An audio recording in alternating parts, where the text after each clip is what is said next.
আসসালামু আলাইকুম প্রিয় চাকরি প্রার্থী ভাই ও বোনেরা। আজকে আপনাদের জন্য আরেকটি নতুন ভিডিও নিয়ে হাজির হলাম।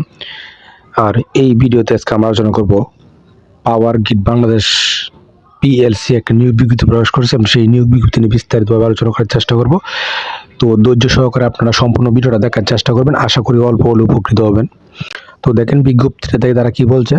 পাওয়ার grid company of Bangladesh PGCB limited দেশব্যাপী জাতীয় বিদ্যুৎ গ্রিড পরিচালন, সংরক্ষণ ও উন্নয়ন কাজে নিয়োজিত পিজিসিবিতে নব নিয়োগযোগ্য শূন্য পদের বিপরীতে নিম্ন বর্ণিত পদসমূহ পূরণের লক্ষ্যে বাংলাদেশের স্থায়ী নাগরিকদের নিকটতে তারা অনলাইনে দরখাস্ত আহ্বান করতেছে।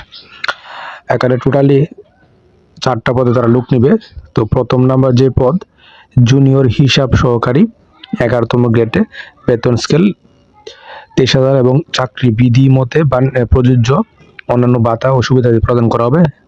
এখানে 5 জন লোক নিবে এবং অ্যাকাউন্টিং, ফিনান্স ও ফাইন্যান্স অ্যান্ড ব্যাংকিং এআইএস বিষয়ে 2য় শ্রেণী বিবিএ বা বিবিএস সম্মান ডিগ্রি রাখতে হবে এবং কম্পিউটার ব্যবহার আপনাকে অবশ্যই দক্ষ থাকতে হবে, তাহলে আপনি এই পদে আবেদন করতে পারবেন।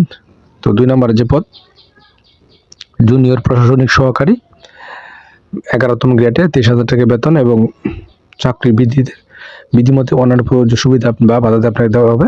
এখানে তারপর 4 জন লোক নেবে এবং আপনি ইউজিসিতে অনুমোদিত বিশ্ববিদ্যালয়তে যে কোনো বিষয়ে কমপক্ষে 2য় শ্রেণী স্নাতক বা সমান ডিগ্রি হলে আপনি এই পদে আবেদন করতে পারেন এবং কম্পিউটারে আপনাকে অবশ্যই দক্ষ থাকতে হবে। এবং এই 1-2 নং পদের জন্য যে সকল জেলায় আবেদন করার প্রয়োজন নেই, এই জেলাগুলো হলো কি কি: মুন্সিগঞ্জ, ফরিদপুর, গোপালগঞ্জ, রাজবাড়ী, ব্রাহ্মণবাড়িয়া, চাঁদপুর, কুমিল্লা, লক্ষ্মীপুর, রাঙ্গামাটি, রাজশাহী, পাবনা, খুলনা, নোয়াখালী, বাগেরহাট, বরিশাল, ভোলা, ঝালকাঠি, ফিরোজপুর। এই জেলার প্রার্থীগণ আবেদন করার প্রয়োজন নেই, তবে এতিম ও শারীরিক প্রতিবন্ধী সকল জেলার প্রার্থীগণ আবেদন করতে পারবেন। 3 নম্বর যে পদ কারিগরি সহায়ক, এখানে 15তম গ্রেডে বেতন দিবে 14,500 টাকা এবং অন্যান্য সুবিধা আপনি পাবেন। এখানে 150 জন লোক নিবে এবং এই পদে যদি আপনি আবেদন করতে চান তাহলে আপনাকে কারিগরি শিক্ষা বোর্ড হইতে কমপক্ষে 2য় বিভাগে general electronics, general electrical works, electrical maintenance works, computer ও তথ্য প্রযুক্তি, প্লাম্বিং ও পাইপ ফিটিংস ট্রেডে কমপক্ষে 2য় শ্রেণী বিভাগে আপনি এসএসসি ভোকেশনাল পাস হতে হবে। বিজ্ঞান বিভাগে এসএসসি উত্তীর্ণ হতে হবে এবং প্রার্থীকে অবশ্যই সুস্বাস্থ্য অধিকারী হতে হবে এবং দৈহিক পরিশ্রম করার সদ ইচ্ছা, স্বাভাবিক প্রবণতা এবং বিদ্যুৎ টাওয়ার ও স্থাপনা উঠানামার ক্ষমতা থাকতে হবে। তো এই 3 নম্বরের যে পদ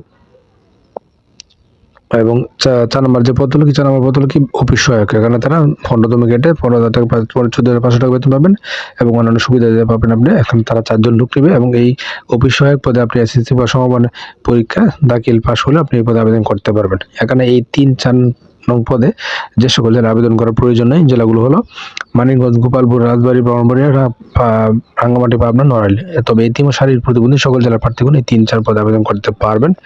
এবং অন্যান্য কি কি শর্তাবলী দেওয়া আছে দেখেন।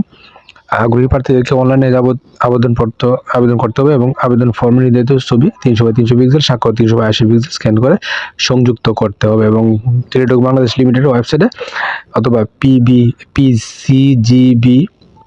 পিজিসিবি এর ওয়েবসাইট উল্লিখিত লিঙ্কের মাধ্যমে আপনারা 7/7/2024 তারিখ হতে 31/7/2024 তারিখের মধ্যে আপনার আবেদনটা করবেন।